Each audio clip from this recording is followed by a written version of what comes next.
आजमगढ़ में बोले अखिलेश यादव, माफिया को जिताने के लिए भाजपा ने नहीं उतारा प्रत्याशी, नहीं जाएंगे मुख्यमंत्री के शपथ ग्रहण में। आजमगढ़ के दौरे पर आए सपा सुप्रीमो अखिलेश यादव ने कहा कि यूपी के चुनाव पर चर्चा न हो, इसलिए कश्मीर फाइल रिलीज की गई है। जिले की जनता को धन्यवाद देते हुए कहा कि यहां का परिणाम ऐतिहासिक रहा। अखिलेश यादव ने कहा कि भाजपा की कोशिश रही कि आजमगढ़ में सपा को पीछे कर दें। यूपी की जनता का धन्यवाद करते हुए अखिलेश यादव ने कहा कि सपा की सीटें बढ़ी है, साथ ही वोट प्रतिशत भी बढ़ा है। उन्होंने कहा कि अब जो चुनाव होगा उसमें न केवल भाजपा की सीटें कम होंगी, बल्कि उनका वोट घटाने का काम भी जनता करेगी। मुख्यमंत्री के शपथ ग्रहण समारोह में न जाने के सवाल पर अखिलेश यादव ने कहा कि वह लोग हमें बुलाएंगे नहीं और बुलाएंगे तब भी नहीं जाऊंगा। अखिलेश यादव ने नसीहत देते हुए कहा कि इस बार जब जनता ने बहुमत दिया है तो भाजपा झूठ बोलकर जनता को निराश न करे। डीजल की कीमतें लगातार बढ़ रही है, महंगाई का सवाल वैसा ही है। पहले की तरह भाजपा इस बार झूठ न बोले। उन्होंने कहा कि सपा और गठबंधन हारा नहीं है, उसका वोट बढ़ा है, साथ ही सीटें भी बढ़ी हैं। उन्होंने कहा कि फिल्म द कश्मीर फाइल से हो रहे मुनाफे को कश्मीरी पंडितों में विस्थापन पर खर्च करना चाहिए। इसके लिए कमेटी का गठन होना चाहिए जिसमें नेता न हो। अखिलेश यादव ने कहा कि यह समय ईवीएम पर बहस का नहीं है। प्रदेश में बहुत सारी जगह काउंटिंग रोक दी गई थी। अखिलेश यादव ने कहा कि एमएलसी चुनाव बड़ी चुनौतीपूर्ण है, इसमें प्रशासन से भी लड़ना है।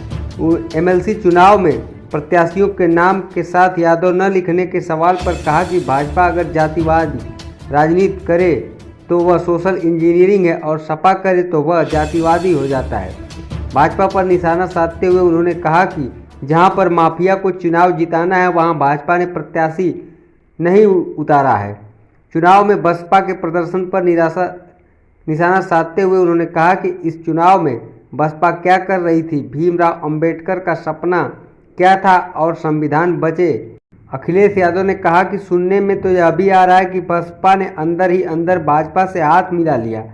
सपा को अब अंबेडकरवादियों के साथ चलना होगा, बल्कि प्रशासन से भी लड़ना पड़ेगा। अच्छा सर, ये जीत की क्या रणनीति सर बनी है? ये रणनीति बताई नहीं जा सकती। सर, नीति आयोग की रिपोर्ट आ गई है, उत्तर प्रदेश सबसे निर्धन प्रदेश। मुझे लगता है नई सरकार बन रही है। नई सरकार ने जो आंकड़े छिपाए थे, नीति आयोग ने आंकड़े बाहर कर दिए, क्योंकि चुनाव खत्म हो गया इसीलिए डीजल महंगा हो गया। चुनाव खत्म हो गया तो नीति आयोग ने भी फैसला सुना दिया कि आपका प्रदेश स्तर कहां पर स्टैंड करता है, आपका प्रदेश कहां स्टैंड करता है आंकड़ों में। तो ये तो नई सरकार की जिम्मेदारी होगी। हालांकि ये सरकार कंटिन्यूटी में है। अगर कंटिन्यूटी में सरकार है तो कम से कम नीति आयोग के जो आंकड़े हैं उसको सरकार को सोचना चाहिए कि इतने आंकड़े कैसे खराब है सरकार के। अखिलेश भैया, एक आप लिस्ट जारी हुई है जिसमें कि पहले लिस्ट में तो यादव का नाम था, लेकिन दूसरी लिस्ट में एकदम यादव का काट दिया गया। इसके पीछे क्या है? मुझे खुशी है ये सवाल आप पूछ रहे हो। भारतीय जनता पार्टी अगर जातिवादी करे, भारतीय जनता पार्टी अपनी सूची अगर जाति के हिसाब से दे तो वो कहते हैं ये सोशल इंजीनियरिंग कर रहे हैं। समाजवादी पार्टी अगर अपनी सीटें घोषित कर दे तो बोलते हैं ये जातिवादी लोग हैं। तो सोशल इंजीनियरिंग किसको कहा जाता है, जातिवादी किसको कहा जाता है? भारतीय जनता पार्टी की सूची अगर देखोगे तो आप पाओगे किनको उसमें। अगर यही हमारे अगर गिने जा रहे हैं समाजवादियों के, तो कम से कम भारतीय जनता पार्टी को अपने भी गिन के बताने चाहिए कि वो उन्होंने किसको टिकट दी है। और कई जगह सुनने में आया है कि जहां माफिया लोगों को जिताना है वहां भारतीय जनता पार्टी प्रत्याशी नहीं लड़ा रही। सर, तय हो गया कि यहाँ एमएलए रहेंगे या ये सवाल, क्योंकि आप भी आजमगढ़ के पत्रकार हो, ये महत्वपूर्ण सवाल पूछ लिया। हम आपसे भी जानना चाहेंगे, क्या करूं मैं? सर, हम लोग चाहेंगे सांसद रहें आप। वो निर्णय ले लेंगे। मैंने कभी सभी अपने वरिष्ठ नेताओं के बीच ये बात रखी, और क्योंकि निर्णय होने से पहले, निर्णय करने से पहले कम से कम इन लोगों की भी राय सामने आ जाए। तो बहुत सारे लोगों ने अलग अलग विचार दिए हैं, लेकिन समाजवादी पार्टी के हित में और पार्टी के हित में जो होगा वो फैसला लूंगा। अच्छा सर, तरह की चर्चाएं हो रही, हालांकि उन्होंने खंडन कर दिया, लेकिन फिर भी तो चर्चाएं। देखिए, होली के दिन बीजेपी के लोगों ने इस तरह का काम किया है तो कहा जाता है ना कि बुरा न मानो होली है। इसलिए बीजेपी के लोग कुछ भी कर सकते हैं, कोई भी न्यूज़ प्लांट कर सकते हैं। और आप अगर अपने सीनियर जर्नलिस्टों से पूछोगे तो जितनी भी अफवाहें फैलाई जा रही थी वो बीजेपी के कुछ लोग जाने माने थे, वो फैला रहे थे अफवाह। लेकिन ओम प्रकाश जी का जो रिकॉर्ड रहा, ट्रैक रिकॉर्ड, वो कभी टिकते देखिए, नहीं जगह है। तो लेकिन कम से कम ओम प्रकाश राजभर जी समाजवादी पार्टी के साथ डटे हुए हैं, इस बात के लिए आपको बधाई देनी चाहिए। तो सर 2024 का चुनाव साथ में लड़ेंगे दोनों मिलकर? आने वाले समय में जितने भी गठबंधन हमारे साथी हैं सब साथ रहेंगे और समाजवादी पार्टी की कोशिश होगी कि हर वर्ग को और जोड़ें। इस बार हम लोगों ने जोड़ा, हर वर्ग के लोगों ने समर्थन दिया। आने वाले समय में और हम लोग जोड़ करके कम से कम पार्टी का परसेंटेज ऑफ वोट कैसे और बढ़े आगे ले जाएंगे। सर ये वाली लिस्ट जो आई सर अखिलेश भैया, जो लिस्ट आई है, समाजवादी पार्टी और गठबंधन हारा नहीं है। समाजवादी पार्टी और गठबंधन का वोट बढ़ा है, सीटें बढ़ी हैं और कम से कम आने वाले समय में समाजवादी पार्टी और गठबंधन मिलकर के भारतीय जनता पार्टी को और नीचे ले जाएगा। बहुमत से क्यों दूर रहे, इस पर कुछ विचार नहीं? देखिए, अलग अलग जगह अलग अलग समीक्षा है, लेकिन समीक्षा न हो, उत्तर प्रदेश के चुनाव पे बहस न हो, इसलिए वो कश्मीर फाइल्स लेके आ गए। कश्मीर फाइल्स इसलिए लेकर के आए कि उत्तर प्रदेश के चुनाव में जो जो हुआ है उस पर बहस न हो, समीक्षा न हो, क्योंकि जन भावना कुछ और थी, जनता कुछ और सोच रही थी, लेकिन परिणाम कुछ और आया।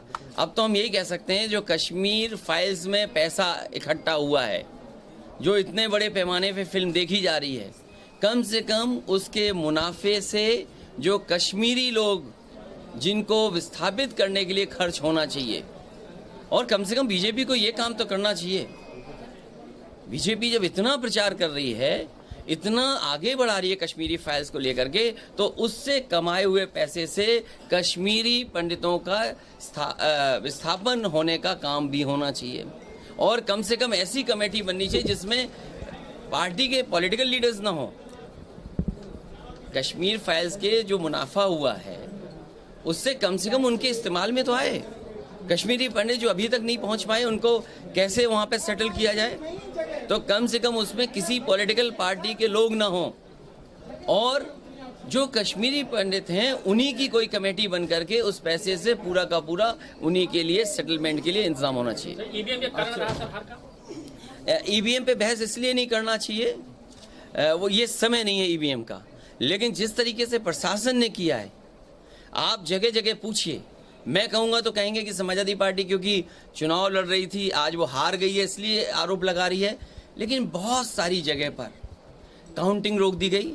मुझे अखबार में पढ़ने का मौका मिला, दैनिक जागरण अखबार में, और आपको भी पढ़ना चाहिए, कि जिस अखबार में बनारस साउथ के बारे में लिखा कि 20 राउंड तक किशन तीक्षी जीत रहे थे, 22 राउंड के बाद उनकी जीत का फासला कम होने लगा और 25वें राउंड में 10,000 से हार गए। ये कौन यकीन मान लेगा इन बातों को? अगर कोई प्रत्याशी 20 राउंड तक जीत रहा हो, 22 में कम हो रही हो उसकी जीत का फासला, और 25 में 10,000 वोट से जीत गया हो, ये तो अखबार लिख रहा है, और वो भी दैनिक जागरण लिख रहा है। 3-3 घंटे काउंटिंग रोकी गई, और मैंने तो पहले ही कहा था कि काउंटिंग स्लो की जाएगी। कई लोग मामूली से वोटों से हार गए। वीडियो रिकॉर्डिंग आई हैं, ऑडियो रिकॉर्डिंग आई हैं। बिजनौर की ऑडियो रिकॉर्डिंग आपने सुनी होगी कि उन्हें प्रमुख सचिव से कहना पड़ा, तब जा कर के कुछ परिणाम बदले, जैसा वो चाहते थे वैसा परिणाम आया। इसलिए समीक्षा न हो, चुनाव कैसे जीता हारा गया उस पर चर्चा न हो, इसीलिए कश्मीर फाइल्स उत्तर प्रदेश में बड़े पैमाने पर रिलीज हो गई। और आज तो मुख्यमंत्री ने क्या कहा है अनुपम खेर जी के लिए, कमाल है, मन की बात बाहर आ गई। लेकिन आप नतीजों को देखोगे, 1 लाख वोट पा करके, आप मुरादाबाद का देखिए, 1,47,000 वोट पाने वाला, काउंटिंग रोक दी गई 2.5 घंटे, उसके बाद 700 से दूसरे प्रत्याशी को जिता दिया गया। नेटौर का आप देखिए, आप धामपुर का रिजल्ट देखिए। तो मैं कई ऐसे परिणाम बता सकता हूं कि परिणाम क्या हुए हैं वहां पर। ओबीसी फैक्टर भी सर काम किया है क्या? देखिए, स्वाभाविक है, कोई प्रत्याशी किसी पार्टी का लड़ेगा तो कुछ न कुछ वोट पाएगा। सवाल वो नहीं है, सवाल ये कि बहुजन समाज पार्टी क्या कर रही थी। बाबा साहब भीमराव अम्बेडकर जी के सपना क्या था कि संविधान बचे। बाबा साहब का सपना क्या है कि लोकतंत्र से हमारा देश चले, संविधान से देश चले। उन्होंने क्या किया? सुनने में तो आ रहा है कि बहुजन समाज पार्टी ने अंदर ही अंदर बीजेपी से हाथ मिला लिया। इसलिए समाजवादियों को, जो हर मौके पर मैंने कहा कि समाजवादियों को अब अम्बेडकर वादियों को साथ लेना पड़ेगा और अम्बेडकर वादियों को साथ जोड़ करके एक नई लड़ाई लड़नी पड़ेगी। तो ओवैसी जी को लेकर क्या कहना है आपका? नहीं, वो देखिए स्वाभाविक है, किसी पार्टी, देखिए लोकतंत्र है, हर दल लड़ेगा और लड़ता है दल, स्वाभाविक है कुछ वोट भी पाएगा, लेकिन सवाल वो नहीं है, सवाल दूसरा है। तो सर 2024 में कुछ नए नहीं, लेकिन जैसे कई नेता शिवसेना के संजय राउत ने कहा कि हरा दिया उन्होंने, बीजेपी जिता दिया। मैं उस बहस में नहीं पढ़ना चाहता हूं। बहस केवल इतनी है कि उत्तर प्रदेश का चुनाव, उत्तर प्रदेश के चुनाव के जो परिणाम आए उन पर बहस न हो, इसीलिए कश्मीर फाइल्स रिलीज कर दी गई। 2024 में अच्छा, नए क्या साथी अगले जुड़ेंगे? कश्मीर फाइल्स जो दिखाई गई है, क्या आप उससे वास्ता नहीं रखते? मैं ये कहता हूं, कश्मीर फाइल्स मूवी से जो पैसा इकट्ठा हुआ है उस पैसे से कश्मीरी पंडितों को मिलकर के जो वहाँ के लोग हैं उनकी एक कमेटी बनाई जाए और कम से कम 25 ऐसे लोग हों जो महत्वपूर्ण प्रतिष्ठित हों, उनकी कमेटी बने और सेटलमेंट और उनके लिए कैसे खर्च किया जा सके उस पैसे का खर्च होना चाहिए। और मैं तो कहूँगा लोगों को चंदा भी देना चाहिए इसके लिए। तो फिल्म को आप सही मानते हैं कि ये फिल्म? मैं आपसे उस बहस में नहीं बना, जो पैसा इकट्ठा हो गया है उससे कश्मीरी पंडित लोगों को, कश्मीरी लोगों को सेटल करने के लिए खर्च होना चाहिए और सरकार को भी आगे आना चाहिए। अगर टैक्स के माध्यम से 100, 200, 300 करोड़ रुपए इकट्ठा हुआ है तो सरकार भी अपना पैसा लगाए कुछ और, कम से कम प्रधानमंत्री फंड में ना चला जाए वो पैसा, जिसका पता ही नहीं लगे कि फंड कहाँ चला गया। अच्छा, इसलिए वो फंड जो कश्मीरी लोग हैं, जो कश्मीरी पंडित लोग हैं, उनकी एक कमेटी बन जाए जो अलग अलग जगह रह रहे हैं और वो खर्च करें अपने ऊपर कि वो कैसे सेटल होकर के खर्च करना चाहते हैं। कम से कम सरकार को ये कदम उठाना चाहिए। सर, अगर आपसे कोई कहे अंशदान के लिए, विस्थापन के लिए, तो आप करेंगे, देखेंगे? नहीं, क्यों नहीं, स्वाभाविक है, अगर कोई मांगता है तो बिल्कुल हम देंगे, उसमें क्या है। और मैं तो एक अच्छा सुझाव दे रहा हूँ, सरकार को ये मानना चाहिए कि इतना पैसा इकट्ठा हुआ है तो वो कम से कम उनके लिए खर्च तो हो। अच्छा, अखिलेश भैया एक और सवाल अंतिम ही सुनिए।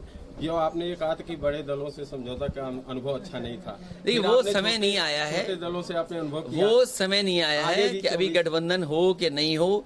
अभी उत्तर प्रदेश में नई सरकार बनने जा रही है, हालांकि वो कंटिन्यूटी में सरकार है, मुख्यमंत्री भी कंटिन्यूटी में रहेंगे, काम पहले नहीं किया आगे कैसे करेंगे, तो अभी तो समय देना पड़ेगा उनको। और आने वाले समय में लोकसभा का जो चुनाव होगा उसमें क्या परिस्थितियां बनेंगी अभी कह पाना मुश्किल। सर 25 शपथ तारीख को ग्रहण में बाबा जी का जाएंगे? शपथ ग्रहण है सर, क्या कहेंगे? शपथ ग्रहण में जाएंगे? मुझे नहीं लगता कि मैं जाऊंगा, न मुझे बुलाया जाएगा। नहीं बुलाए तो जाएगा आपको? आपको कैसे पता कि बुलाया जाएगा? ये ऐसा तो नहीं है कि आप लोग उनकी तरफ से कह रहे हो कि अगर नहीं और सर मुझे तो पता नहीं लिस्ट। सर क्या संदेश रहेगा नहीं सरकार के लिए? देखिए, क्या करें जो बेहतर रहे? सरकार झूठ न बोले बस। चलिए बाहर भाजपा के लोगों द्वारा कुछ लोगों को मारा। हाँ, ये सही है, ये कम से कम अन्याय ना हो, ये नौजवान सही कह रहा है।